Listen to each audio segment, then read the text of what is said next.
Hey everyone, a few announcements before the show. First, this episode featuring Nassim Nicholas Taleb is immediately followed by a bonus segment. The bonus segment features Taleb and Bryan Caplan talking about Kaplan's latest book, The Case Against Education. So that will play right after the conversation with Taleb. And of course, if you haven't checked out Bryan Caplan's conversation with Tyler, it's also right there in your podcast app. Second, you Taleb fans will know he wrote a book called Antifragile, which is about things that gain from disorder.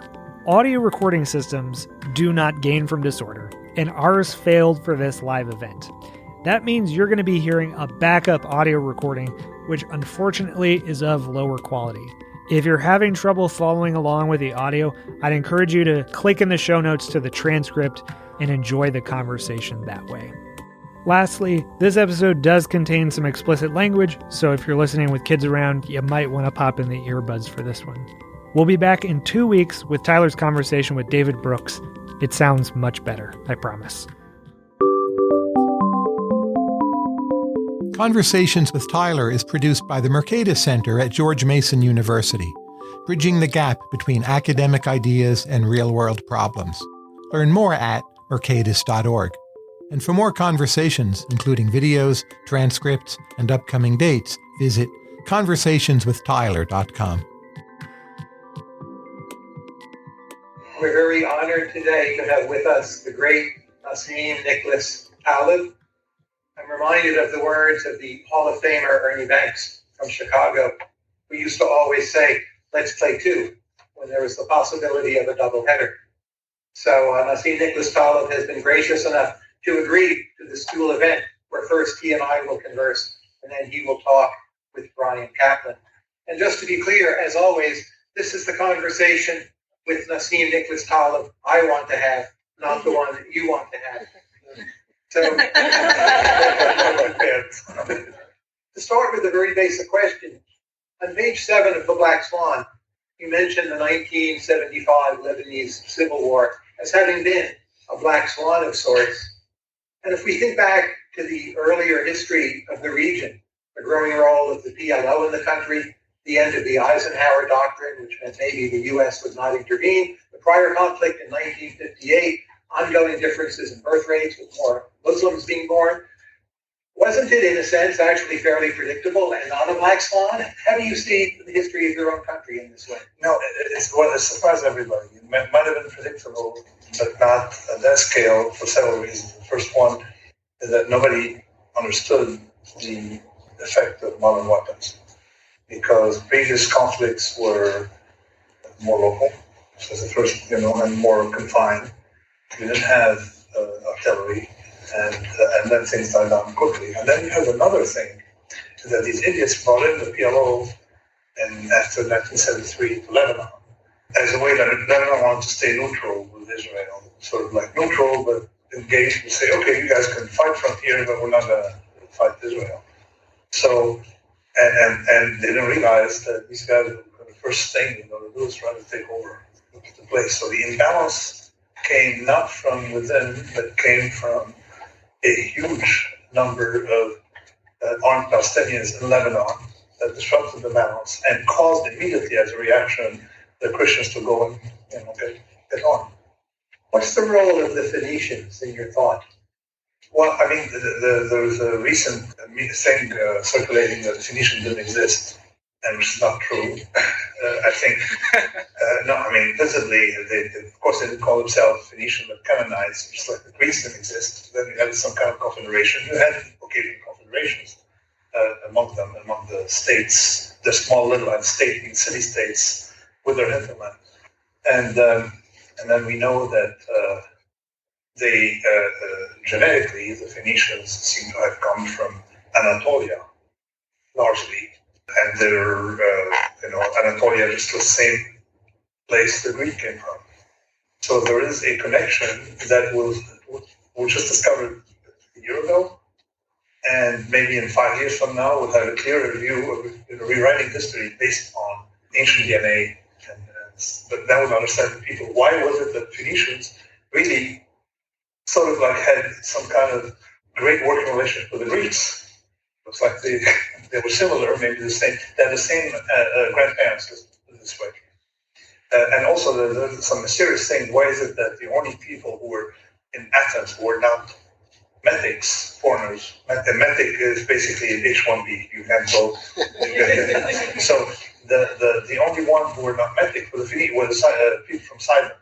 And so there's some kind of. So this is why I like to call these people Greco-Phoenician, modern version of the Phoenician, Greco-Phoenicians. And of course, now we know from DNA that the DNA of the past 3,700 years hasn't changed much. Of the local population to the ancient one. I was talking with Eric Weinstein recently, and I suggested the following to him, that the way I read your work, on one hand, it was trying to explain what happened to Lebanon. So it's a very regional concern, but you were also trying to put forward a vision of what an alternative Lebanese history would look like, a Phoenician one. And that positive program was the under-discussed part of understanding your work, that you're trying to lay out how Lebanon could be seen or could be a Phoenician culture in the future. It is it is an Eastern Mediterranean culture, and I have. It's very easy to convince people it's an Eastern Mediterranean culture in Lebanon, despite the textbooks writing the opposite. Let me tell you really what happened.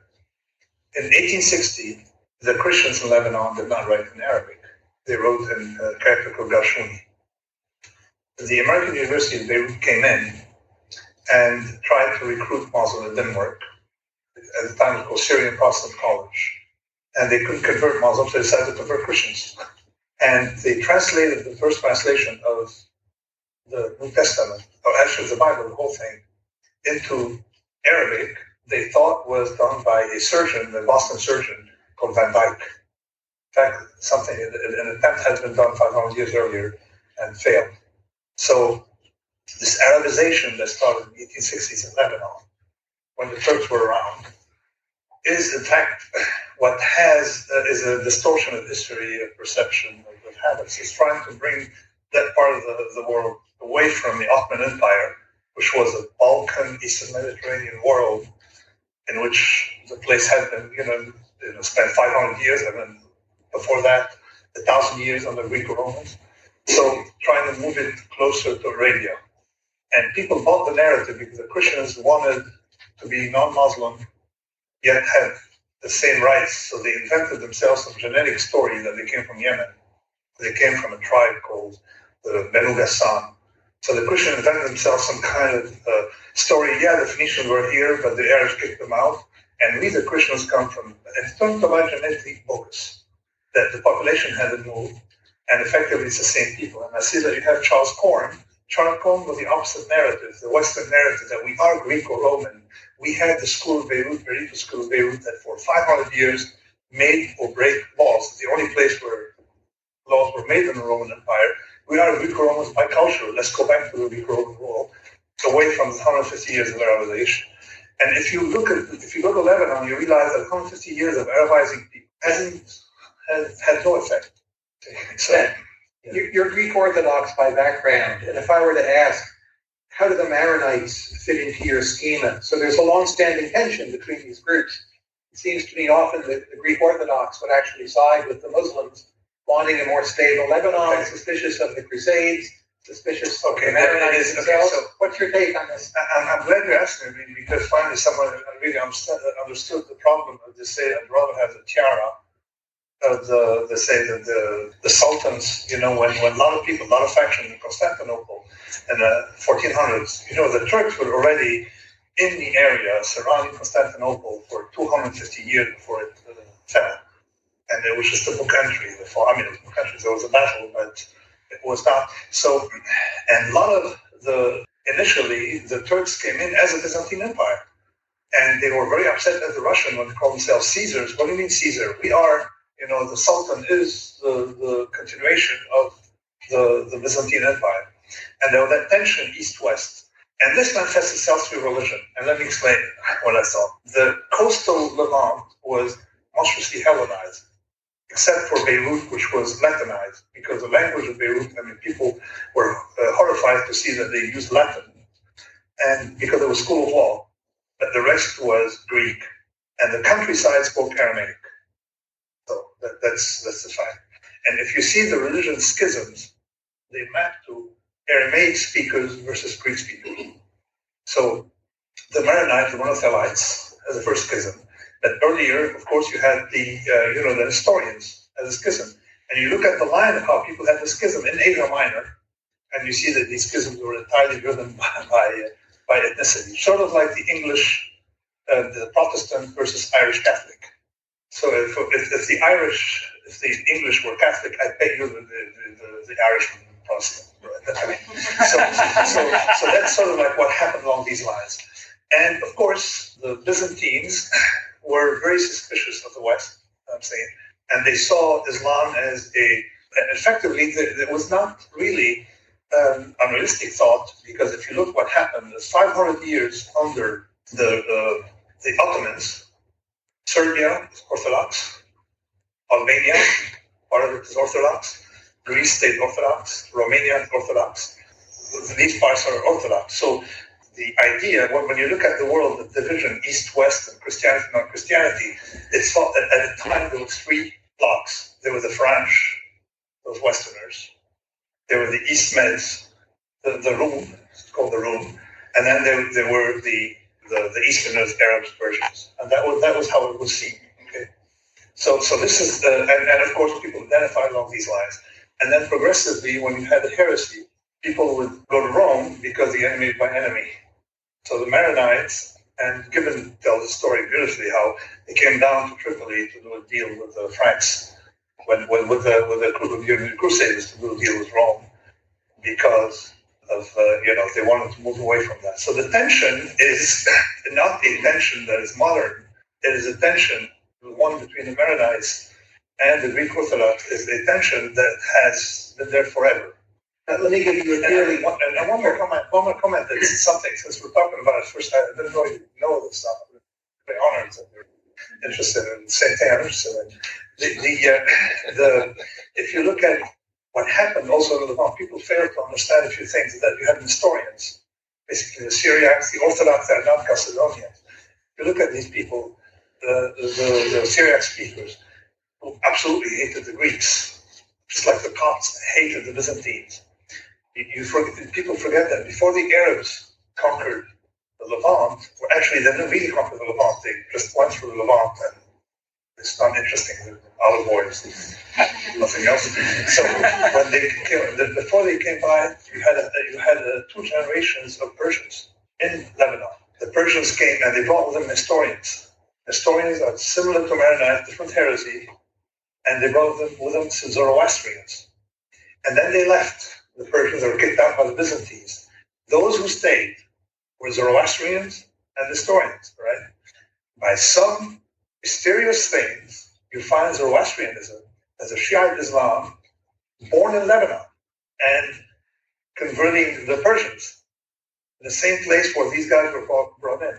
And the Shiites were in Lebanon, so it seems to me that the population of Zoroastrians who came, because the Byzantine hated Zoroastrians and non-Macedonians, and they stayed, okay, or at least a religion came in, and there's a big connection between Zoroastrianism and Shiism.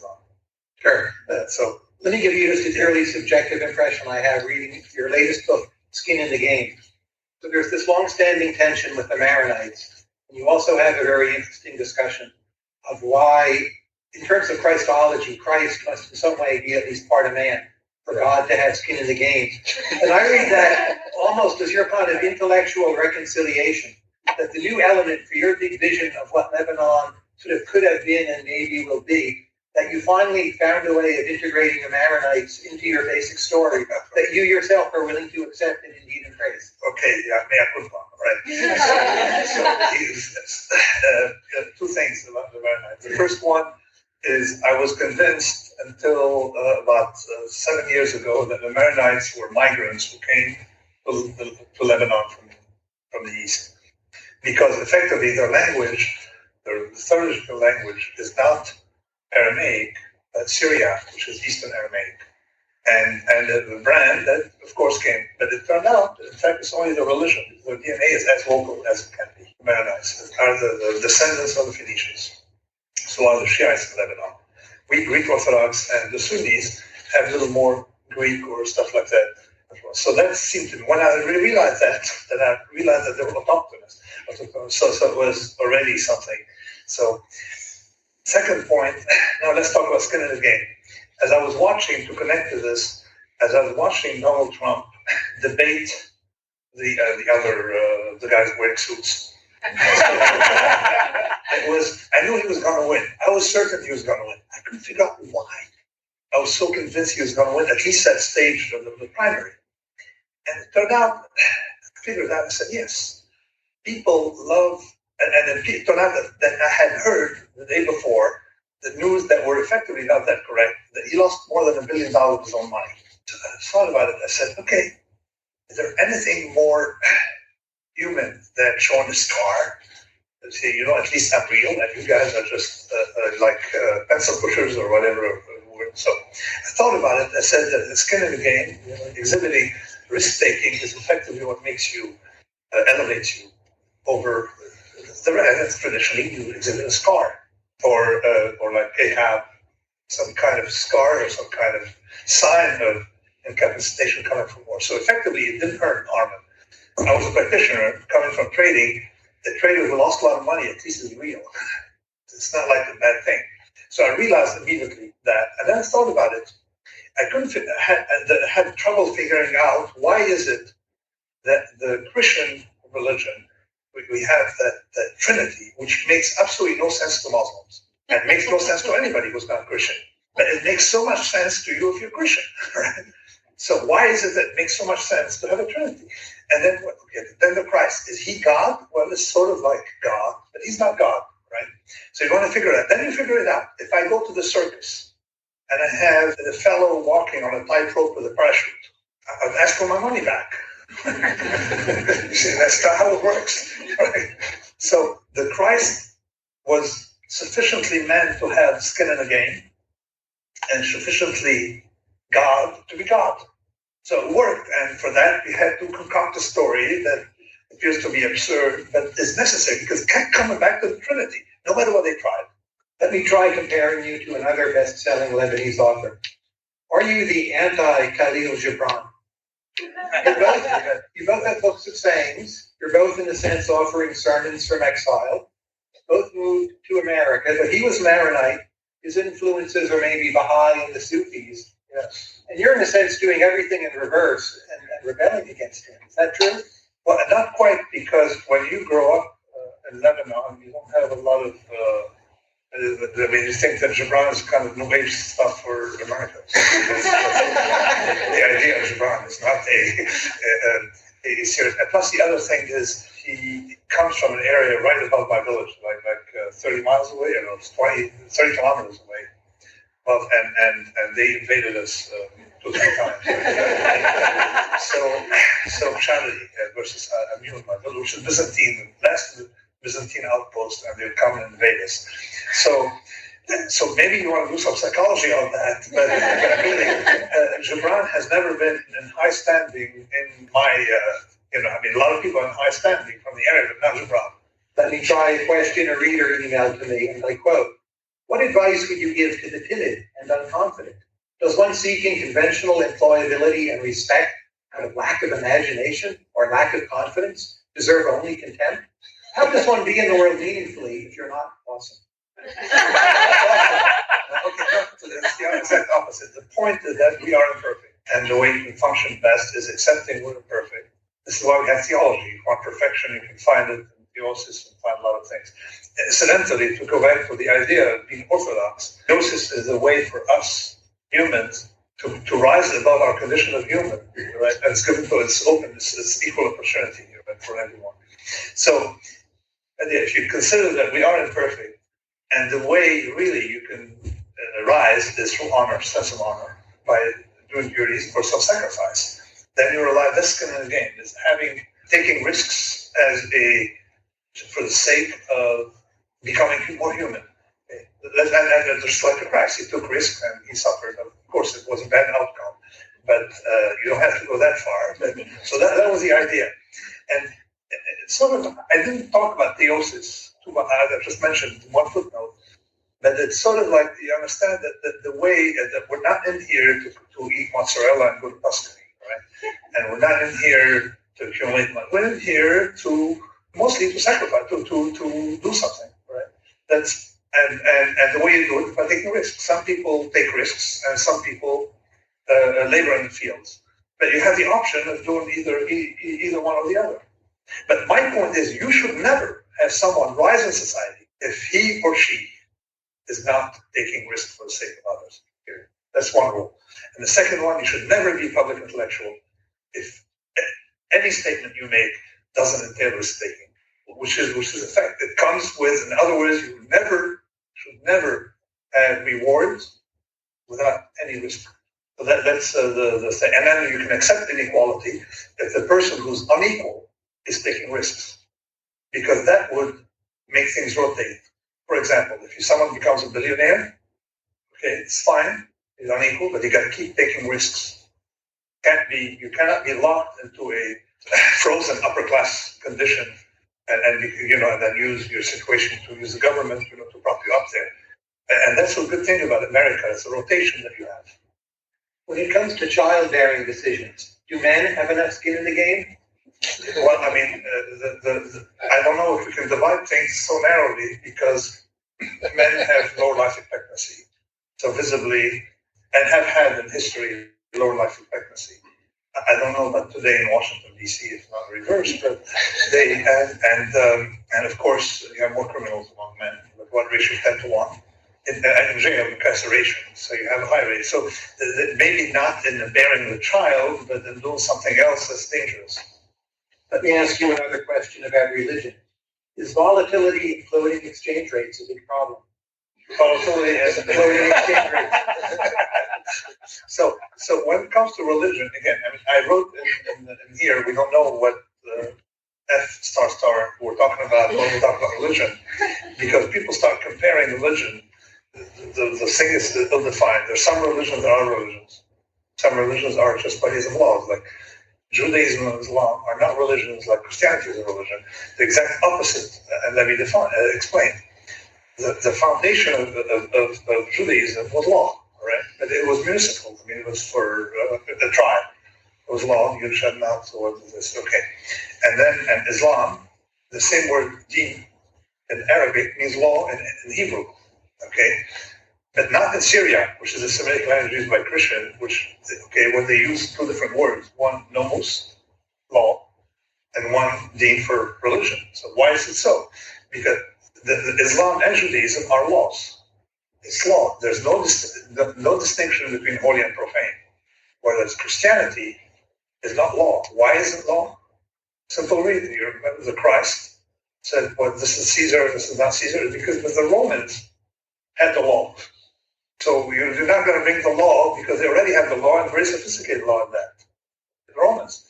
So Christianity was born the separation of church and state. See, it's a secular, so it's effectively a secular religion in the sense that when you go home, you do whatever you want. So of course Christianity had hiccups, we had theocracies, but it was all cosmetic. Like for example, when you have the codes, whether Theodosius Justinian or the big Justinian's code, you look at it, you see just cosmetically, you say we bless it by the grace of God, 2 pages, and the rest is intact, the Roman law. So when we talk about religion, so when people are talking about Salafi Islam, it's not a religion in the sense that Mormon Christianity is a religion. It is a body of law.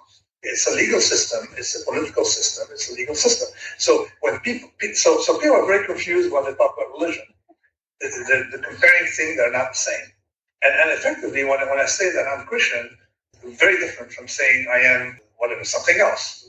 And the thing mutates, and I say sometimes it describes ethnicity. Being Greek Orthodox is more ethnicity than something else. Or being Serbian versus Croatian. Okay. So sometimes religion becomes an identity. Sometimes it's law. Sometimes it's very universal. And sometimes the hidden thing, you have pagan tendencies hidden under some kind of takia that you see in minorities, agnostic religions like Alawites, Druze, other. So comparing religions naively silly is verbalistic and leads to things like saying, well, he has a right to exercise his faith. Some faiths should not have the rights to be exercised, like Salafis or extreme jihadis, because they're not religious, they're a legal system. They're like a political party that wants to ban all other political parties. I mean, if you go with that, you're repeating historical mistakes. How has the Aramaic language influenced or helped structure your thought? Zero. I picked it up later, but it's always interesting to discover. I'm doing some philology, and I discovered 2 or 3 things that's not skin the game. I discovered there are 2 kinds of people, and hopefully we'll talk about it again with Brian. People who come from practice and people who come from theory. And we have, this planet doesn't have a third category of people who have both. So you have linguists who absolutely don't know what the fuck, what the hell they're talking about. They talk about religion. And so I noticed that in the description of categorization of languages, linguists are not fluent in the languages they're categorizing. And it makes a huge difference. So, and I think the Levantine is close to Aramaic, but linguists don't accept it because they have their metrics that don't work. But if you use a statistical method, then you realize that it's Aramaic. Or if you use practice, you realize that. I'd like to toss out the names of just a few countries or regions, and you tell me whether or not you think they're anti-fragile. Singapore. Singapore has size going for it. So you're defining, it's like Singapore, you're talking about a city. It's a city-state. Isn't it a vulnerable city-state that relies on our protection and we don't always care? Who's going to? One thing I learned from history, particularly take the Phoenicians. The Phoenicians didn't really have an army, or didn't have an army. Well, at some point, had some army that changed their mind and say it's not economically viable. Why? When you come to invade them, unless you're Nebuchadnezzar, supposedly in history books say that he was very nasty, but then fact-checking that didn't take place, and the genetics actually don't show, but really, it may have happened. A guy comes in very bloodthirsty, comes to you, and you tell him, listen, what do you want? You kill us all? You get nothing, right? Land is not interesting. What are you going to get?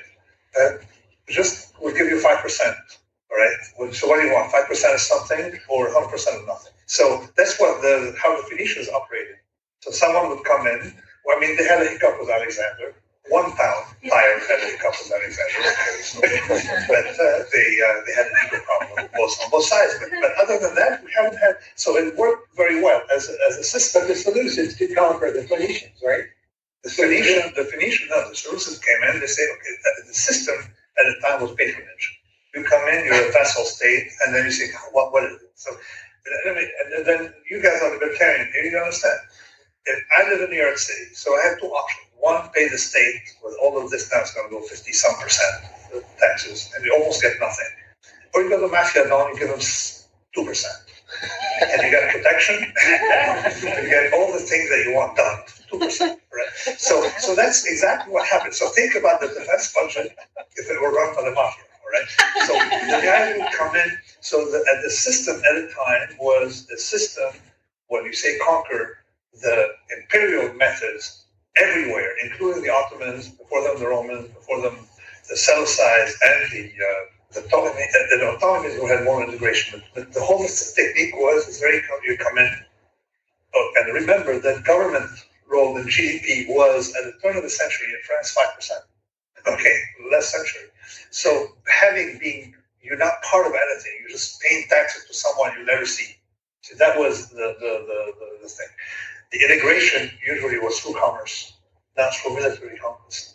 And so the idea of Singapore, someone invaded, let's say Malaysia decides to take over Singapore, what are they going to do with it? They got nothing, right? So it's much better to go to Singapore, tell them we want 2%, all right, or we want 10%, and then they bring it down to 3%. Who did Russia, fragile or anti-fragile? I did a study on countries when we wanted to look at the use metrics in this town of predicting stability of countries based on past stability, right? Which to me is absurd. For example, if you take, because the metric would tell you that Saudi Arabia, when we were writing the Black Swan, actually, I came here and I told them, I took a set of countries, same government for 40 years, 40 government in 40 years. Which country is more stable? Two sets of countries on the right, one on the left. They said the one that had the same government, same families, actually. People here in this town at the Wilson Center. So I said that these guys got things backwards. The countries on the right were Syria and Saudi Arabia. Now we're so far away for a second shoe to drop. And on the other one was Italy, and last time I checked, Italy was still standing, and mozzarella was excellent. so the idea of countries that have a very too much stability become weaker, okay, particularly if it's propped up. Sort of like companies. If you take companies, you want to see companies that go bust. Look at companies that have zero volatility, compressed volatility. Many of them really should have zero volatility, but some of them would have will be sitting on dynamite. You're smoothing to cover things up, right? Or if you, for example, someone who has a very stable salary because he or she is employed as an antifragile but then you're laid off at age 55 after 30 years of employment, and basically you can't do anything. Whereas someone that has a little volatile income is more adaptive.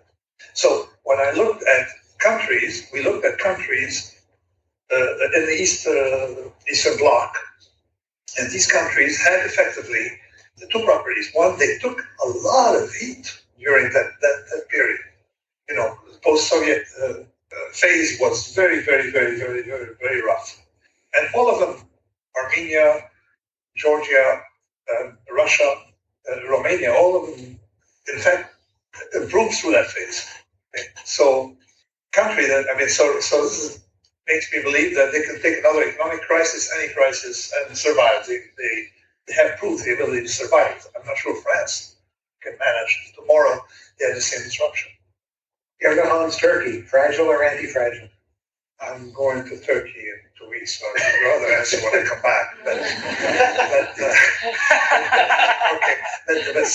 But from my feeling that what you see on the Turks are very happy because they got washing machines, they got stuff, and they attribute it to Erdogan. So the Erdogan is associated with growth, not so much with religion. PLO, fragile or anti-fragile? PLO. Palestine Liberation Movement. Yeah, they were anti-fragile, they had nothing to lose. When they were in Lebanon, they had nothing to lose. So this is why they had no skin in the game. That's sort of with the idea of a group that had nothing to lose, always, had nothing to lose, so they engaged in civil war. In Lebanon today, every time someone sneezes in downtown Beirut, people are afraid of the civil war, okay? But they don't realize that everyone is down up to here in real estate. So nobody has any interest in waging war. It's not like 1975 or 1973. What's it like housing 6 Syrian refugees? They're very nice. They're Sunnis, and my mother hates Assad, and they love Assad. There's fights between my mother and Sunnis because they're pro-Assad. And one of them went to Syria and to vote for Assad and couldn't come back, just to tell you how devoted he is. So what I do is I talk to him to know what's going on. He calls his brothers, siblings, and he's violently, his Sunni violently tell him why. He said, and he's religious, Sunni. He said, because at least you get it. So for him, Assad represents stability. And effectively for a lot of Syrians, so if you got to look at Syria from Syria, not Syria from Saudi Barbarian financed lobbies here, okay? You get a different story. People want stability. But one lesson I learned from Syria is that he's complaining. He said, these cell phones, I go here in Lebanon, this guy sells it for $200, this guy $220, $240. He said, Syria is perfect. Same price everywhere. so it's a libertarian. So he's, the boss has indoctrinated people to the point of maybe no return. But people understand that Assad is not a god, but I bet you a lot of Iraqis would like Saddam to come back after what they saw. What they saw. So the idea that they all have regarded the same analysis. If you're on the grounds, you don't have this theoretical thing. This guy's an asshole. Okay, fine. You got to realize it's like scissors, all right? You got to look at both sides of scissors. That when you have civil war, you have two findings. So you take the least asshole becomes someone good in your eyes. But when you analyze only one portion, so the idea. Assad blew up. His father blew up. My my house. My grandfather was member of parliament, 1982, voted for the pro-Israeli Jemail, and they came in and blocked our house. So I have a hatred for the Assad family. But at the same time, I just realized I have a bigger hatred for the jihadis and for the clients of Obama. So this is how we got to analyze it, comparatively, not naively, like one-sided. I have a series of quick questions to ask you about the topic of wisdom. And I'll just shoot these out. Feel free to pass if you don't want to address them. First, what is the biggest mistake people make when they go to the gym? Is they exercise too much. What's the best way to find and consume dark chocolate? I think that's one thing, is that this is, you're 10 years behind on that. Somehow I lost the taste for chocolate, but the best way to find and consume is not those labels, the fancy thing made by farmers, probably made in Brooklyn. But I passed chocolate. I'm sorry, but if you were here today, what would you ask Umberto Eco? Well, you would think of Trump. What can we learn from Sufism? How to have a branch of Islam that effectively peaceful, allows drinking. I don't know if you know that, and so that's very convenient. The problem and the problem that it was destroyed by Saudi Arabian funding. That's how to revive. We should revive Sufism. Now, what can we learn from them is how your religion can be destroyed without anybody noticing.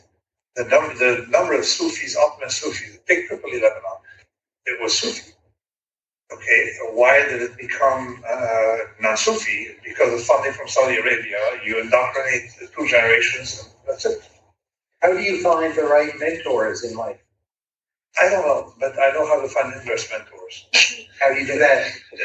People you know they're doing something wrong, and you figure out what made them do something wrong. Like there's a fellow I worked with, and I knew that he was a complete failure, but the last person. So what was something wrong? He was always got into details. So I realized that details, you've got only one set of details. You cannot get into more than one set of details. So that's one thing I learned. So, and then also that by inverse role models, people you don't want to be like. So you pick someone, you deal with like you have an instinct to know who going to be look like. Look at what they've done, what they do, and then you counter imitate. You do a reverse imitation, and it works. What's the best thing to do on an airplane? Twitter fight. I tried, but the problem is nobody fights with me anymore. I try to fight with a fellow who's, the problem again is, the problem with the pseudo-expert, okay, that macroeconomists, my worst are macroeconomists because you can macro bullshit more easily than micro bullshit. So, because nobody catches you, there's no feedback. I try to get into fights with macro people, and I try to get into fight with an Indian fellow who's repeating that story that, just like that we're refusing expertise at all, like people on that cartoon, they're imitating that cartoon in New Yorker that shows people who decide that they don't need the expertise of the pilot. You cannot compare macroeconomics to a pilot, because there are 2 classes of experts. There's belly dancers are experts at belly dancing. The people who steal radios from cars are experts at stealing radio from cars. The dentists are experts at dentistry. But I'm not sure macroeconomists know anything about anything. So you can't, because there's no feedback. So we don't know. Maybe they know, or policymakers, or people in the State Department. I'm not sure they know anything, all right, because there's no feedback. But we definitely know that a carpenter is an expert at carpentry. You see, so I try to have a Twitter fight with a fellow, because usually Twitter fights, number one, makes you look forward. To opening your computer and it kills time like nothing. They don't engage me anymore. Should we put our trust in cryptocurrencies? I have no idea. But one thing for sure that's working with cryptocurrencies is that it's forcing those fucks here in the Federal Reserve, all right, to understand that they don't have a monopoly over our lives, all right? So that's one thing, okay? So, and they are scared of it, believe me. So that's one. Sorry if I used Latin. What's the blockchain worry you? Once it's written, you cannot rewrite it or appeal to an external authority. I mean, that's that.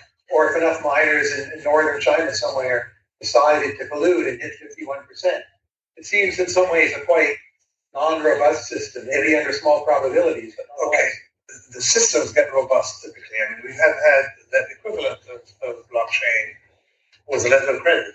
Okay, and we're practicing letter of credit at two levels. The first one, the recent one since, commerce for 500 years. And of course, over time, you find that you debug it. So long as you don't have a lot of transaction on one single mode. And then you figure out if it doesn't work, that someone will bring something with the counter, a trick that would have other flaws. But so there will be progress. But if you take earlier, the blockchain would resemble the Phoenician mode of trading. I'll call your mother if you don't deliver the merchandise. Right? So the whole idea that the concept of a currency that's triggered. In other words, you have now means of payment that are triggered by receipt of merchandise or coupled with the receipt of merchandise is a brilliant idea. So this is why, at some point we will discover the flaws of blockchain. There are plenty of flaws, of course, but we don't know all of them. Self-driving cars, are they fragile or anti-fragile? I have a self-driving car. Self-driving, semi-self-driving, the Tesla thing. Right. I drive it. The problem is locally, it drives so long that we don't know how self-driving car reacts to other self-driving cars. It's the sum. It's like flocks of birds. It behaves differently from the sum of birds. Like markets behave differently from individuals. So when you have a flocks of drones, typically it's one computer running all these drones. So if one computer ran all the self-driving cars, that may work, but then someone will take over the world that way. You hack it and you own the world. So I don't know. I have no idea. I think it's a great idea to have self-driving cars. If someone in the car is responsible if there's an accident. So in other words, either someone I can sue or someone I can blame if something breaks, who is in a vehicle, not setting up some computer, not some anonymous person. And should we someday just all collectively turn our back on social media? No, because social media is Lindy. And let me tell you what Lindy means, that there's things that are robust to time. They're like some basins that are robust to time. And you realize, like, for example, this cup of coffee, I'm not going to go back to Phoenician. So every time No. Okay, the book is 500 years old under this form and maybe several thousand years old under a different form. So the Lindy means that they're robust to time and they come back after they disappear. They tend to come back. Now, it so happened that at no point in history, except during the war period, did people receive news without being conveyors of news. Without, that nuclear family of people, pop, mom, 2.2 kids, one dog, and watching TV, all right? Receiving information and not transmitting, all right? The solitude of big city blocks. So that was the idea.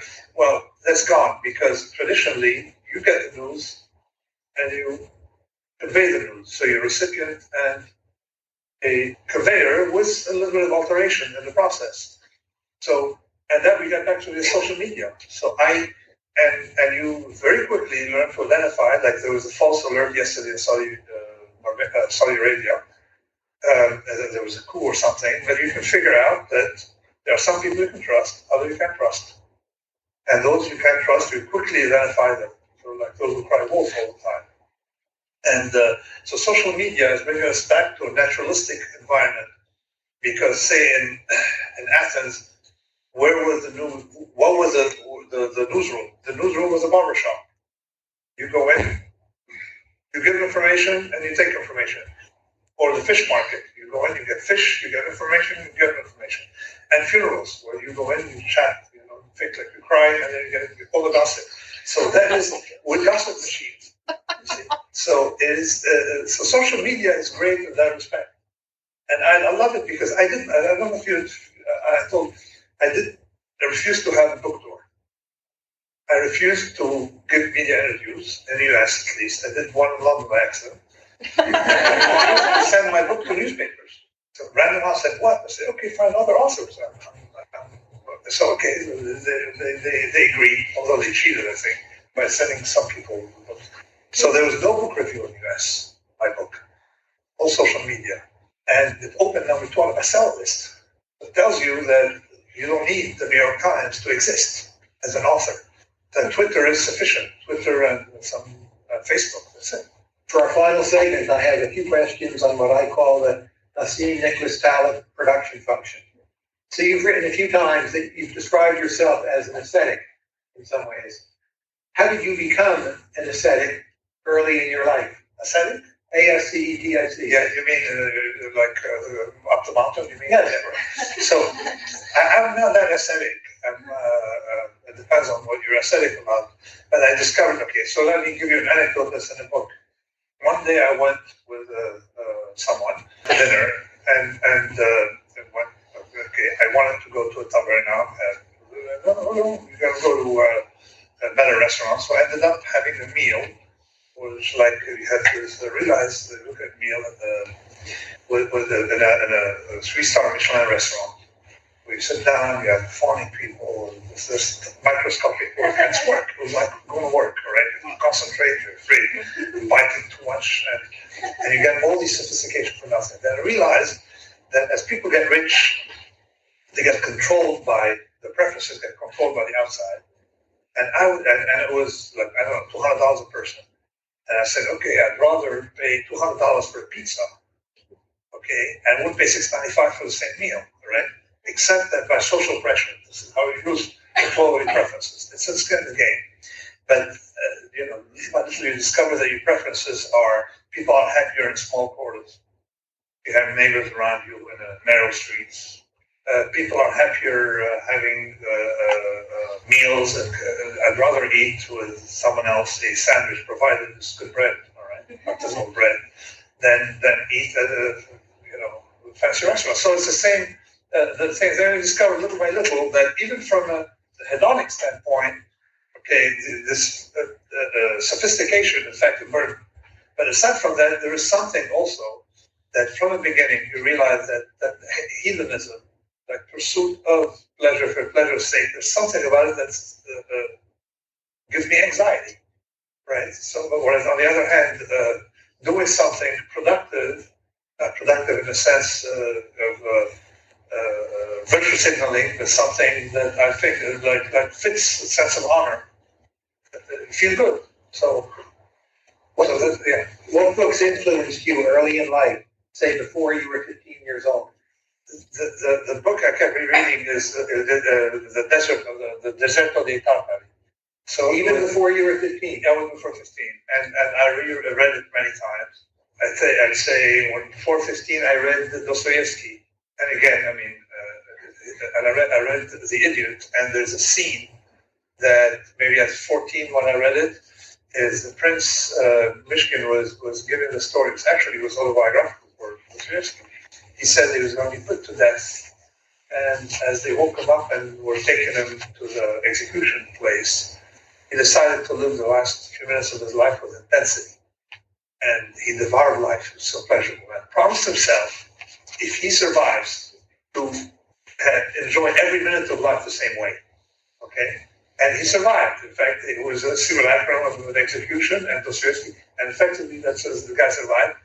And the lesson was he no longer did that. It was like preferences of the moment he could carry on later. He forgot about the episode. And that marked me from Dostoevsky when I was a kid, and then become obsessed with Dostoevsky. And what was your favorite part of the Bible as a boy? I'm going to be honest. The Bible doesn't say a lot of. It's too complicated. Too many names in the Bible. So final question. Yes. What is it that you do in your moments of solitude? Math. And that pleases you, or that's a form of work that relieves anxiety. No. I only develop anxiety when I go to fancy restaurants. when I'm not doing something right, but I don't have But math is, I like it. People tell me that as people age, they like math less, and math is a young man game. Yes, it's more enjoyable. So I do math. Mostly there's a Twitter math that I'm part of, so there's always something to solve. And usually the beauty of it is that it's totally unpredictable. It takes between 1 minute and 1 day to solve one problem, and you don't know. And then this thing comes in, and then I stop. So and based on your own upbringing as a boy, if you were giving advice to someone raising a child up to the age of 18, what would be the takeaway you would offer from your own life experience up to that age? Become an autodidact. Get a degree from school, but become an autodidact. Don't waste time trying to get an A, because you're not. We're going to talk about it with Brian. You're not going to remember all that shit, all right? But you always remember what you tried to read by yourself. I remember the stuff I read by myself, okay, that I was driven. I don't remember stuff that was given to me at school. So it's an allocation of time. But I discovered that I wanted to be a writer as a kid. So I realized that to have an edge as a writer, you can't really know what people know. All right, you got to know a lot of stuff that they don't know. So I started reading books like voraciously, and effectively, and also read books that with some instinct that would be helpful 20 years from now. So therefore, it's not the latest nonfiction bestseller. So I read a lot of stuff, and I think that I would recommend the same. Read as much as you can, and try to get the lowest possible passing grade you can in school. And don't study stuff like history because it's going to be revised. Geography, history, all these boring things like chemistry or stuff like that. Math is, I think, probably the only thing you can pick up at school that's useful. Nassim Nicholas Taleb, thank you very much. We now welcome to the stage Bryan Caplan of our own George Mason University. Bryan and Nassim Nicholas Taleb will converse. I simply will open it up by handing it over to Bryan to start. Bryan. Thanks a lot. So actually, this whole event started with 2 tweets by Taleb. My first tweet begins very promisingly. Excellent argument by Bryan Caplan. And then, comma, but missed something central. Convexity of trial error and heuristic learning. I sort of wrote Antifragile using Keely's argument and transcending it. Would love a discussion/debate. Tyler Cowan. And then when I said I'd be happy to do this and I was willing to go up to New York, then Nassim wrote back, second tweet, I will go to DC if you agree to read Antifragile, including the appendix. So per our agreement, I have read Antifragile, including the appendix. And now I can see several possible central things I missed. All right, but since I've actually got you here, what specifically did you have in mind? Okay, the first thing I wanted to discuss was something I called the green lumber fallacy. And let me tell you something, what it describe it. There's a book called What I Learned Losing $1 Million, which in fact is the only book I think that's not charlatanic written in finance. Tell you how not to lose money, because it's much more robust than how to make money. And the fellow who wrote the book was giving his, was trading green lumber. And he knew everything about green lumber, how it's made, the chemistry, this, the weather pattern, this, everything. Right? And there was that fellow in the pit, an old fellow who was very rich, who made his money trading green lumber, called Jeremy Siegel or Joey Siegel or something like that. And that fellow, one day, the narrator who lost all his money, right? That fellow who discovered, didn't know that green lumber was not lumber painted green. It was freshly cut lumber. So the lesson is that from the outside, it's not that the fellow Siegel knew nothing about lumber. He knew a lot of stuff, but not the stuff you're naively inclined to know, right? And that's the green lumber fallacy. So that's the first thing in Antifragile I'm revealing, because I was a trader for a long time. Is that something I missed? Yeah, because the stuff that the point is that they're hidden secrets within a profession can only be discovered within a profession, not outside the profession. But that's the introduction for this one. The second one is a convexity argument, is that in real life we operate not by top-down knowledge, and by trial and error. And can have sex to describe the thought experiment. Thought experiment is if you went and rounded up every single chemist in town on one hand, and the other part would be to round up every single overweight person you can find who wears a jacket or was sort of well dressed. So we have two groups of people. And then you want to engineer the best possible recipe. What's your favorite dish? Fettuccine Alfredo. Very good, Alfredo. The chemist will have to work out the equations. So, and you've got so many chemists here, NIH and all that stuff. Boy, you've got a lot of chemists. So you got 500-600 chemists working on equations only. And the other people, the fat, well-dressed people, will do the following. You take an existing recipe, you randomize, okay? If you have an improvement in a taste, you add something, right, to the recipe. If you have an improvement, you keep it, you ratchet up. And if you have a degradation, you just give the food to the chemist who won't notice the difference. Okay? And so in one hand, you're going to ratchet up by trial and error, convex trial and error, because the errors don't cost you anything. It's like an option. You have optionality on what to keep or not to keep. Optionality. And then the other one is the top-down thing. Now, the difference between them is optionality. Well, that's okay. Who's going to win? Who's going to get you a better fettuccine at the end of the day? All right, so I feel pretty good because that's close to my first guess about what you had in mind. Exactly. Yes. Yes. Anyway, so my first guess was actually you agree the traditional academic curriculum isn't very useful, and learning by doing is. There were two things I said, and then I missed the chance to explain why learning by doing works so well. That sounds. I'm not blaming you, but just to use your argument for society to improve by maybe changing the way we teach people.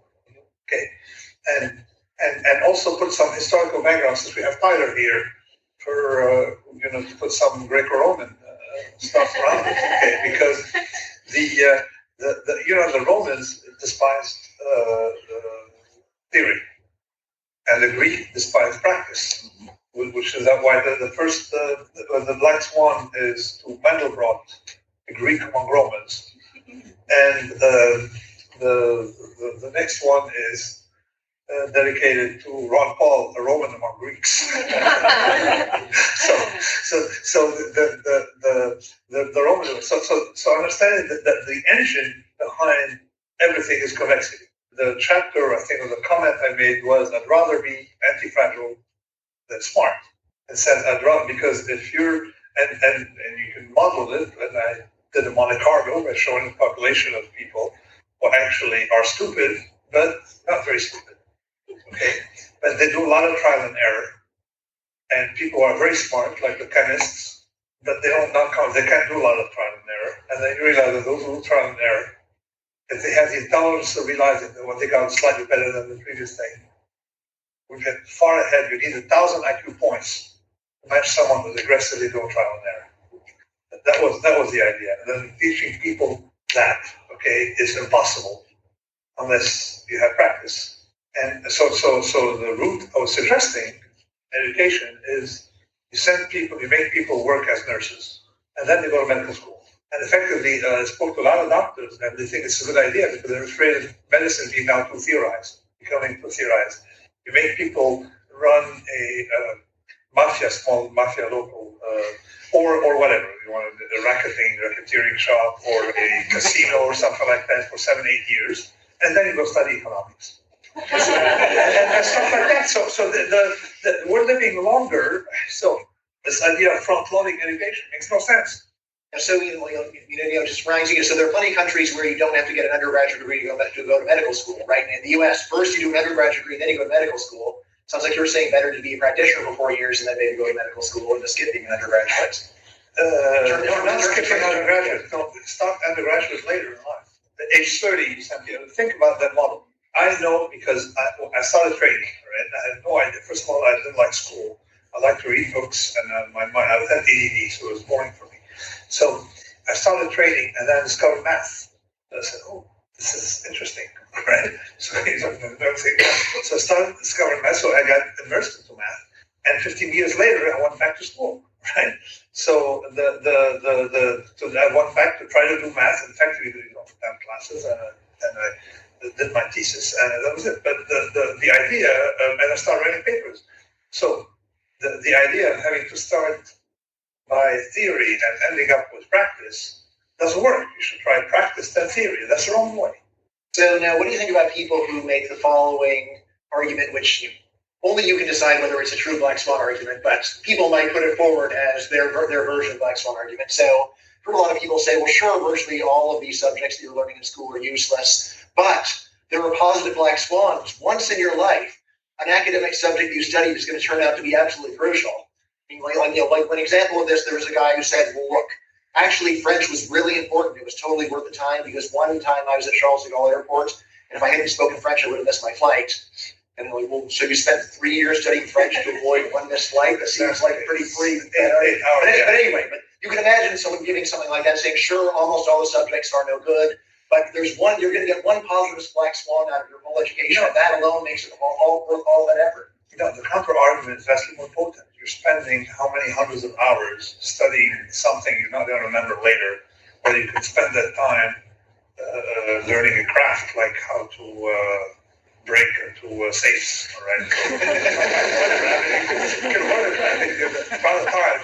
So from the payoff, plus, it doesn't mean that the other one won't have an equivalent amount of tail events that are positive. So you're ruling out that the other activities would have a tail event. So there's something, the problem with education now is that it's a business. So like any business, institutionalized business, it's become a racket. So it's very hard now to argue against education when we know all the empirical data. I mean, if you want to have a few minutes to explain it, or you say to convince, or we have all the empirical data that at the individual level, education, and that's put in Antifragile education, it appears that it's good for you because it's a great way to transmit wealth through generation, because your children are certain to stay in the middle class if you educate them. So it's a great way. But at the level of the country, it doesn't seem to work. And effectively, it's the reverse of anything. The Alice and Wolves data. And even more interesting is that people think that by educating people, you're actually transmitting knowledge instead of Techne, because places like Germany and Switzerland, these places had a very low level of education. Formal education had a huge amount of apprenticeship and a huge amount of built-in. So I was with Alison Wolf at a party, and we were saying that education didn't work. And I was talking to her, and I said, what are you guys talking about? How education doesn't work? What? Education doesn't work? You mean knowledge doesn't work? No, this is knowledge. This works. And knowledge what we have at a cocktail party. But education in terms of something formatted to be taught in school doesn't seem to work. So that's his argument. And the one he's presenting, now we're looking at either to go deeper into what's the reason, or the other one is, what is the alternative? The alternative, more apprenticeship, visibly. How are we going to destroy that deep state of education, sort of like that tries to sell you something for $250,000 that's worth nothing, right? Effectively, it's negative because of time you spend there. And why we should have effectively knowledge or education or the academy, but formatted for something more optional and later life. What you learn in grad school is definitely something useful for you, no? Yeah, so what I usually tell people is say, look, the reason why school is great is that there's going to be something to learn there that's going to be invaluable. Say, look, I agree that it makes sense to expose people to a variety of subjects, but it seems like it makes a lot more sense to expose them to 10 or 20 subjects they're actually likely to use than 10 subjects that virtually no one on earth uses. So, rather than saying let's make sure everyone studies poetry and art history and a foreign language in America, and everyone learns a bunch of sports. Instead, why not make sure everyone spends a few weeks learning some plumbing, a few weeks learning some electricity, a few weeks going and just learning some customer service. So I say, yeah, you do want to have a diverse menu, and you don't want to lock a 12-year-old into a career when he's 12. But still, far better to go expose him to a tasting menu of realistic options rather than the tasting menu of pipe dreams, which is what it seems to be mostly about. Yeah, but the root of that, my feeling, particularly in the Anglo-Saxon world, is the desire, what they call it liberal arts education, to aristocratize themselves. Because, again, let's talk about the Greco-Roman world.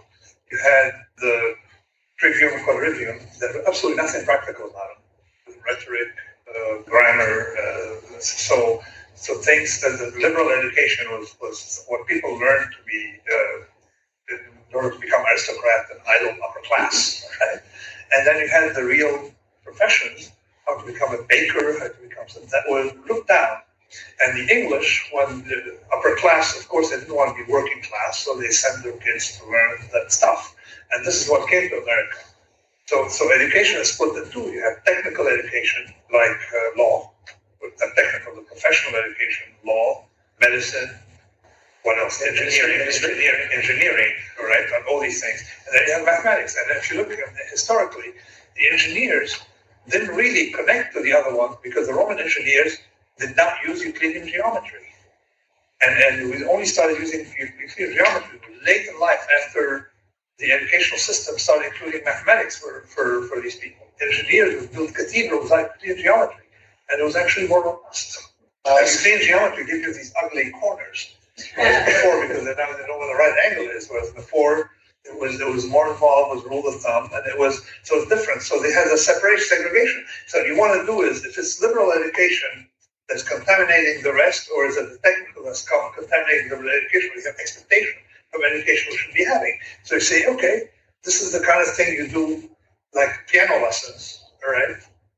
On weekends, all right? You read the Homer and stuff like that. It's important to become civilized. Stuff you do to be civilized, feel civilized, and be able to have dinner with the vice president of the World Bank, right? These are the things you do. And these are the things you do to get you ahead in life. So your problem has been no problem ever since, we've had the Roman Greece, competing. So my most controversial policy proposal is just less. So educational austerity, spending less on education. I've noted that when someone says we need more money for education, the reaction is normally, yay, not what specifically do you plan to spend the money on. On the other hand, when I say let's spend less on education, the normal reaction is precisely, what exactly do you propose to cut? Right? Anyway, so not something that a lot of people are interested in, but reading it through, I get the feeling that you might actually be willing to countenance a draining of the educational swamp through cutting off some of their money. You bet. And actually, I went to India once, and I had no advice to give anyone. I don't understand. So at some point, I had to burn out something. So I said, better open 1,000 schools than one university. I opened it. I said that. Okay. And then, sure enough, a year later, I see a headline, Modi in a speech saying, and actually, I said that to Modi, right, to the president. So the headline, Modi saying, we'd rather open 1,000 schools than a single university, right? And the focus on technology. What's the problem with India? India, that they have a lot of educated people who know sociology. Okay, it's nice, but it's the kind of thing for dinner with the VP at the World Bank. It's not something, right? But whereas if you want to know how to electricity, how to make batteries or something like that, that's more useful. So, and now the trend is effectively to cure that problem of having theoretical education coupled with complete misery with something in the middle, which is the technical schools. So, like a standard critique of Indian elementary education is that is also terrible. The teachers don't even bother showing up. Very little learning going on there. But again, like a normal American reaction to say we need to go and get the Indian schools in order so that teachers show up and do their job. And my reaction is more of, given this has gone on for these decades, why don't we cut them spending first, and then say maybe you can have some of the money back if you actually start doing your jobs. Better teach people very young, to spend 3 or 4 hours doing something. I mean, just like, how did people learn medicine in the old days? It was a generational thing. And your father is a doctor, and you walk around with your father, or maybe mother. You have there were a lot of women in the Levant, in the health sector. And then you learn, and this, that's a professional state within families. And our secrets are transmitted. They don't give the outside, which unfortunately we don't have, because the problem is knowledge and education, that it's always broad and open, whereas transmission of technical skills are worked by guilds and secrecy, like the masonry, to the point that today the Romans had phenomenal concrete that we don't have the recipe. So I mean, I think, I feel like reading your book, I feel like one thing we have in common is things that we've seen with our own eyes weigh heavily upon both of us. So I mean, to me, like a lot of my extreme negativity about education actually comes not only from my own education. When I go to back to school night, when I go to parent teacher night, and I just think, well, if you were to go and tell these people, teach your kids to go and learn how to do something, would I trust these people to carry out that order? And my reaction is, no way. These are touchy-feely people who do not want to think about anything in terms of practical results. They don't like the idea of there being like a test, like did he learn it or not? Instead, like for so many of the teachers that I saw, it really is all about the experience. Did you enjoy the experience? And I'm there saying, no, it's not just about the experience. It's about, do you know something at the end? Can you do something? Can you show me? And don't say that it can't be measured. Like if you really knew something, you could come up with a test to measure it. What do you think? I think that the idea, again, if we go back to the ancients, when you were learning a profession, you learned a profession from a professional. You didn't learn skin in the game. And I put in skin in the game what happens to fields where the feedback is peer-reviewed, not feedback from reality. So in other words, a carpenter has feedback from his clients or her clients, whereas a macroeconomist has only feedback from Paul Krugman. So it's basically a closed system. So it's a closed system, and they can give themselves Nobels. So there's when you want to learn something, you want to learn, and this is why, I have a section where for 280 years, there's a fundamental problem with probability that's so obvious that Mary Gell-Mann picked up. Every trader knows, but nobody in decision science or no psychologists knows, because they're not risk takers, so not connected to reality. So let's split into these two things. Learn from a professional who has done the stuff. If you want to learn how to become a mafia lord, you learn from a mafia lord. You don't go learn from Francis Ford Coppola, right? You learn from, so you learn from the people who do it, okay? And if you want so in the old days, the other stuff, you're supposed to be an autodidact under a tutor who supervises what books you're going to read, but there's none of this classroom high security prison environment that we have today. See, so that's the liberal education where you have mentors and you find mentors. There's still, the English Oxford Cambridge system still has these where you're self-directing, you're all learning. So, but if you apply to high school, I think what I learned the most was from my years in high school, but not from high school, right? And at some point, it's a great idea to be a Marxist for a few hours, or a Trotskyist, because it makes you read a lot of interesting books. Right? And you go through these phases. So so we have to reform education to turn people into autodidact. Plus, there's another thing: you cannot possibly trust two classes of people. When it's in the game are my educators who are better at explaining than understanding, because they're selectively better, and science journalists who are better at communicating than understanding, because then you end up with things like scientism. No practicing scientist, okay, would rule out skepticism, would tell you the science is settled and stuff like that. But these people have the mindset that science is scientism, because they don't know enough science. All they know is how to communicate. And that is the problem. So you're learning, you realize that you're not learning from someone who does science, you're learning from someone who transmits science. And I tell you now, I was lucky that I didn't have a good math teacher when I was a kid. I started zooming out, because then I would become a mathematician much earlier. But I'm self-taught and almost everything that I really like. But teaching, the way they teach you mathematics, is really to deter you from liking mathematics. So you probably don't get this a lot, but when I was reading Antifragile, I often kept thinking, my God, he's such an optimist. I can't believe that he thinks the world works this well. Yeah, no, I'm an optimist. Yes, like this is a criticism. But so when you said, look, you can either learn from peers or reality. I mean, how about the thing that usually happens, which is that you are learning from a person who doesn't even know the subject they are teaching, which is what I see happening in so many classrooms. Like when I see history teachers who know less history than the better students in the class, and these are the teachers. And when I say, look, I mean, again, like I'd rather that they have someone that, there's someone you're talking about, someone who only knows what they know in books, but at least they know that. So I'd rather have that person teaching the class. What's happening now more and more in education is that how do you become a professor and get tenure is by writing some kind of garbage about something. Which so for example, I was trying to read something about the Republican letters, and it was all on Wikipedia, and all the commentaries was about gender study approach.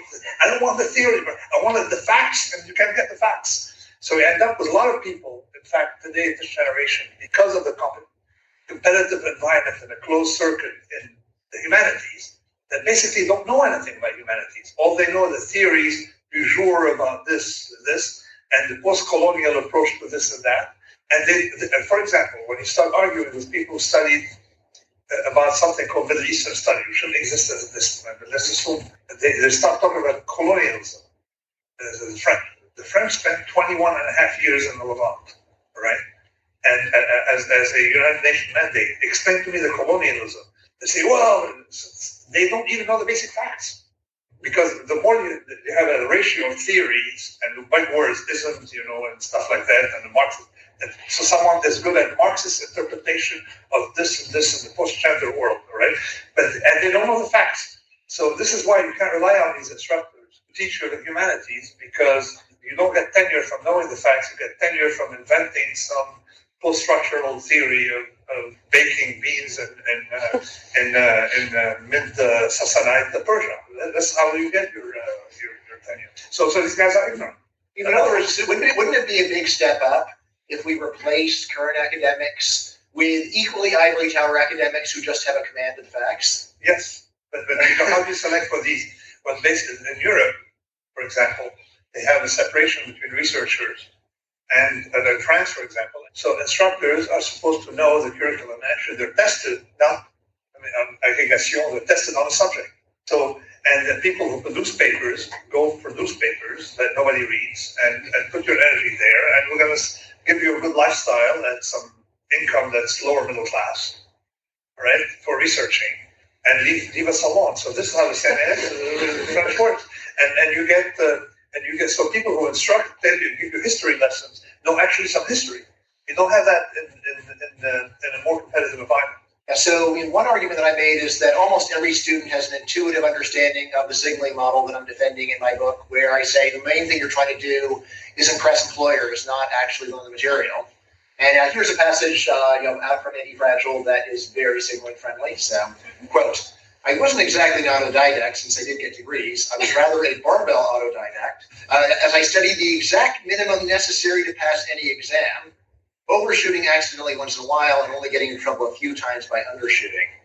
End quote. So would you say that you had an intuitive understanding of the signaling model and really? Yeah, I know that you have getting the stamp on your forehead. Exactly. I decided to come to work.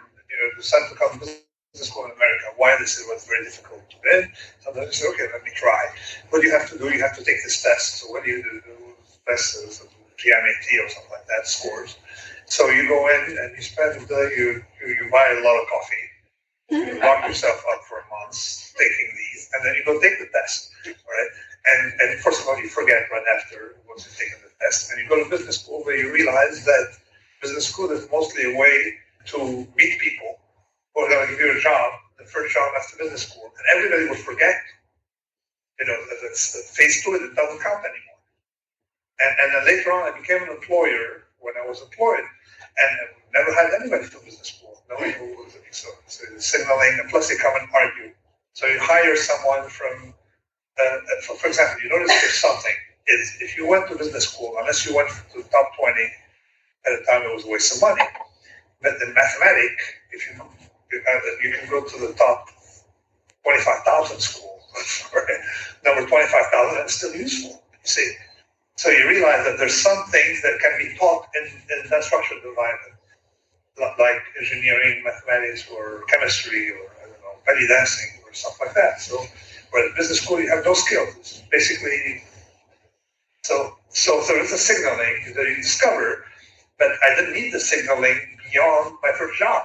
Right. So we all know you're a maverick, but suppose that you had undershot very consistently in academics, so you hadn't finished degrees. Do you think you would still be where you are today? No. Really? This is the problem with society because the way it was organized. First of all, I was Civil War Lebanon. So if it weren't, I had a family with money and I would have been writing my poetry and that's it. Maybe a failed novel or something. Okay. So that would have been my life. But that was felt as a product of reaction against war, the anxiety, displacement, the moving from it. So you have anxiety, plus being Christian from the area, you don't know and it's very scary to be Christian from the area, particularly at the time. So this is why, so I want to make it, so you want to get the degrees, you want to do this, you want to do that, you want to buy a nice suit, so all the signaling, you have to cover the signaling, and on top of that, have the skills. So that was what pushed me. And effectively, I am certain that I discovered another thing, that the mathemata, effectively, I learned from Antifragile, from the last book, I have an interest in addiction. I'm not an addict myself, but I had a family member when I was a kid. So discover how smart addicts are at procuring money for their addiction, but they're incapable of making money outside of that, right? So there's like some skills, some kind of gland that comes in and starts producing IQ, all right, when they want the drugs. And then they can find these ways to make money for the drug, but not elsewhere. So I started thinking about it, and I explained that when I started trading, effectively, under the pressure, you're so much in trouble, you have to think. You learn a lot of stuff by probability, all right? And you start high-dimensional matrices, we kind of invert it, by tomorrow morning, and you end up inverting it, and you don't know how you got the result. And you show it to mathematicians, they don't believe you did it, and then you did it, inverting on slope at a time, computer time. So you push to do a lot of stuff under necessity, mother of invention. But the stuff you do then, that you learn under these pressures, you stay with you. It's not like a drug addict who loses back these faculties elsewhere. So that was I was explaining, how basically war was a way for people to learn stuff. And then effectively a lot of the inventions we had came during war, your war episode, and of course the preparation for war. So got to replace that model. Of course, we're not going to wage war and figure out how to force people to learn by getting them in trouble. See, and another mode of learning to activate, upregulate something in them that makes them so definitely not by making them putting them in a classroom and giving them credentials. It's got to be something else. Plus, there's another thing about you that I disagree with you on one point, minor, is that you have your metric to gauge if education is good is performance on the job. But have you evaluated a good metric anyway? Yeah, it's a good metric for people who want to become employees. But they're not. The world is not. Doesn't needs people who create things. Say you need the artisans or people who invent things. Because I have this idea that the Bill Gates, as much as I hate him, he's got to create something. Or the Steve Jobs, these are the people who make the engine work, and the other people are just around. So for these people, again, we got to look at these people as a disproportionate part of the sample, not the numerical thing. That's where I disagree. And then my idea of IQ, and I remember when I want to hire a trader, you would not quiz them on something because they all have probably very high IQ to get there. First of all, we only hire people from math or physics or engineering, so you have some kind of ability. So you give them an SAT test and done it, all right? GREs have done it. So what do you get? You start. The best test is you tell someone, listen, I want a French suit, and you have an hour to get it. This size, this model, this size, and you have an hour to go get it in New York City. For example, that's the kind of test we give people to see if they can go find that suit, right? Or you give them projects. You tell them, I want you to get me this, and you have an hour to do it, or 2 hours, all right? And to see how people get confused at your request. But these are the real IQ tests. Or possibly tested common sense. Psychologists actually do have a whole separate set of common sense tests, which are interesting because common sense is something where people keep improving into their 50s, unlike IQ, where actually at least some kinds are getting worse. These tests are actually pretty interesting. There's tests like your car breaks down on a mountain road in the middle of on a snowy night. What do? And smart 18-year-olds give answers that get them killed. Whereas normal 50-year-olds give answers where they survive, and it's wow, right? So there is actually something to this idea.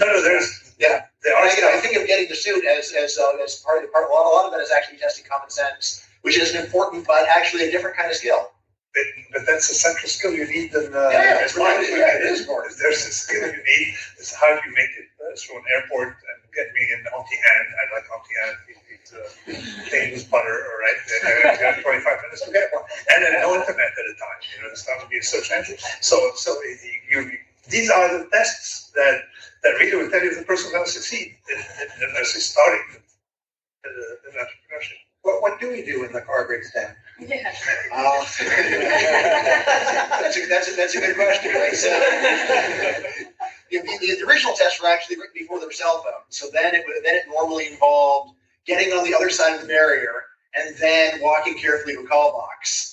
It was windy mountain road, so like a lot of people say try to wave down a car, but it's windy mountain road, so you'll get hit by the car. So get on the other side of the barricade and then holding the barricade, walk to the call box and then call for help is a pretty good answer to that.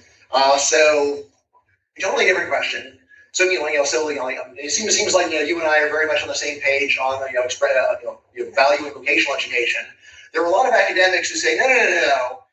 Vocational education is no good because you never know if any vocation is going to be wiped out. So one of the referees said, should we send them to go to typewriter repair school? That's sounding like, and no, you shouldn't send them to typewriter repair school. Now my answer here is, look, it's better to go and train people for things that seem likely to be useful, like plumbing, than to train them for things we know are not going to be useful, like poetry. So if we know anything about the economy in 40 years, is that poetry will not be a big part of the economy. So, what do you think about this? Again, there's a separation of things you do to become civilized, there's the things you do to make money later on, and people conflate one for the other. And to come back, to reiterate, for the moment, geometry was not something like poetry. It was something you do as an intellectual exercise that was not required because it actually degrades the way they made. And conflating the two has actually led to a lot of problems. So the first thing we got to establish is that we have another bigger problem. The bigger problem is going to say, where is the propaganda that we're getting? It looks like the ratio of theories and what they call indoctrination to facts is very high in the humanities. And it effectively stays low in mathematics because you can't really have, although, we have proposals to have, to remove square root of -1 because it was too phallic or something. And I think it was in SoCal's hoax. But it was a bit mathematics, stuff like that. So you separate these two by institutions that are completely insulated from one another. Okay? The things you do to become civilized, like knowing the history of Scotland, and things you do for skills. If we bring that back, computer science, accounting, I tell you, in business school, I know there's two classes that were useful for me. Business law, and accounting. But then these I didn't need business school for them. You can go get them from. So, and actually, I'm doing something on the side as risk people who are in the risk business. Myself and a former Renaissance partner, train and a third person. The three of us are mathematically inclined, mathematicians. The three of us, and we're teaching people risk. From risk taker standpoint, and the demand is huge, okay, but people want to learn from professionals. So you may have a model of accountant teaching accountants, this person teaching that one as certificates that you can get throughout your life rather than have a blocked education and then you go to the job market. So to me, like the risk business, I treat it like plumbing. It's like being a plumber. It has a lot of stuff. And you can only learn to be a plumber from a plumber. You can't have an English teacher also teach you plumbing. See? So these professionals should be insulated from the humanities and things you do to become civilized. But it doesn't mean that we should eliminate poetry from school. We should have people should do that like you do piano. They take piano lessons. If I could just interject with a question. I'd like a sentence from each of you on what you see as the biggest difference between you, because you agree on a lot. But let me give you my one sentence take on what I've heard is the biggest difference. The extent to which you take a kind of shaped civilization for granted is different. So Brian, you take it for granted. You don't think formal education is so much needed to produce it. And Nassim, you're taking it less for granted in a particular way, and you still see some room for poetry, the humanities, and so on, provided they're treated the proper way and segregated from the actual doing of stuff. Exactly. But each of you give your take. That was my takeaway. That's exactly my take. I want to separate things you do to be civilized, the liberal arts, from things you do to be effective. And this is why. I mean, I do a lot of mathematics, but I know the mathematics are all purely for pleasure. They're not for anything practical. And of course, I do other technical stuff that are very practical, statistics, stuff like that, and some mathematics, applied math. Like when I play with geometry, I have absolutely no practical thing. And I do it like I would with poetry. But so long as you separate these two, you have a barbell. This is this and this is that, and that's that. And you separate the two of them, then you will avoid the problems we have. And also, you should have the professional stuff, taught to children along by professionals of that field. And you should have the humanities or stuff taught by people who like that stuff. Yeah, and I would say, so I don't take civilization for granted at all. What I say is that it can't possibly be the case that that education in liberal arts and humanities is causing civilization or sustaining it, because virtually no one acquires this knowledge. So given that almost no adult can answer even basic questions about this stuff, I don't see how you can say that schools are saving civilization because they aren't achieving the goal that allegedly is required to sustain it. I actually agree with him. I think the school, at one point, they're destroying civilization. As they're destroying civilization, the classics. I think we should separate the holy and the profane. And then you should keep things in the holy and the profane. And I think that they destroyed the Latin language as well as the Catholic Church. One comment again from theology. When they translated the text from Latin or from vulgar Latin into vernaculars, because then what did you do? You tried to market now religion as something useful, whereas before it was something holy, its whole thing. And you notice, and then the reason the Pope presented, he said that it's to increase the number of Catholics, right? In fact, the church contracted at the time, but compare it to Islam, where you have 1.5 billion Muslims praying and eventually don't understand. So visibly, because so you have exactly the same thing, is that you have to separate the holy and the profane. Don't translate the vernacular, the beautiful Latin things. Likewise, do not try to make poetry or literature or history, do not make it practical. Just make it that people study it for their own sake, just like you go to church. It's not for anything practical. You don't go to church because you're going to meet an employer. You go to church, we go to church. All right? And likewise, so we have to separate these two. Closing statement from you, Brian. So I've just got one question left. I really desperately want to signal that I did read the appendix, so I have a question about the appendix. Yes, go ahead. Last question and answer. All right. Yes. So you wrote, it is often easier to modify f of x than to get better knowledge of x. Now, when I was reading this, it seems like even the phrasing suggests that we should be weighing the relative ease of modifying f of x and learning about x case by case. So suppose we're talking about the possibility that something on your phone, that one day you're going to eat something lethally poisoned. All right. Now, one thing that you could do is take a lot of precautions against using poison. You could hire a poison taster, or you could go and read up about what kinds of foods are hard to poison.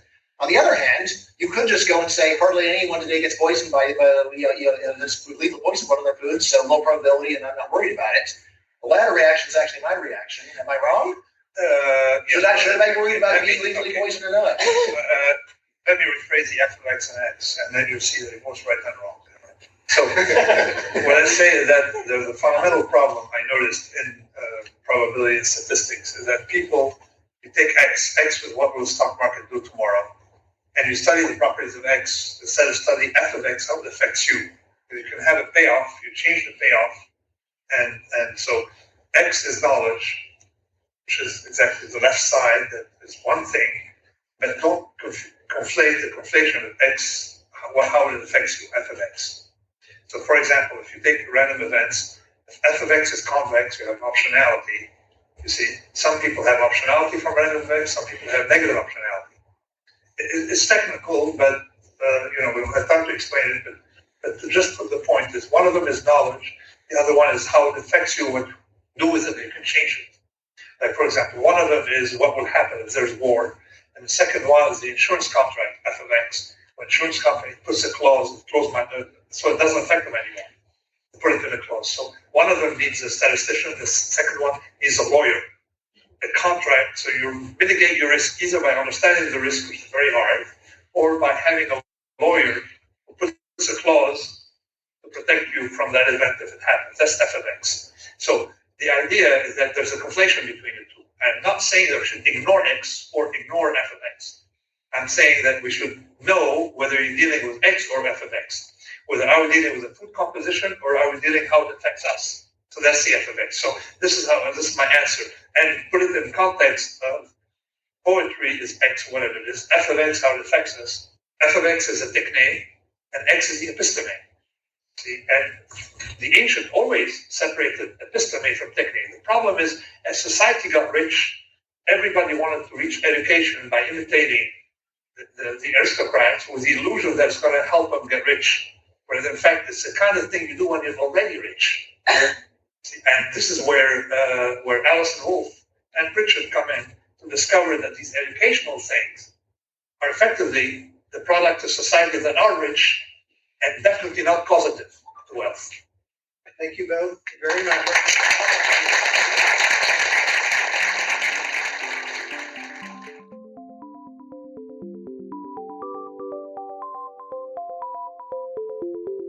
Thanks for listening to Conversations with Tyler.